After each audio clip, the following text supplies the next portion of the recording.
What is up, guys? Julien here, the French winemaking guy who makes wine videos here on YouTube. Yes, wine videos. And we are looking at how to translate the color red in Italian. This is going to be Rosso.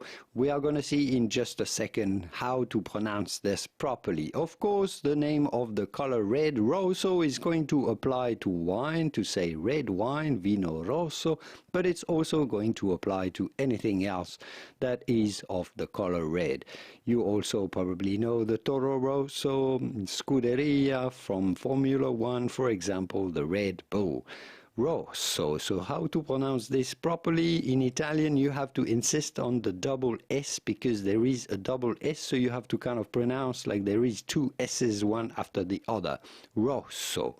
Rosso. If you can trail the R like the Italians do, say Rosso. Vino rosso, for example.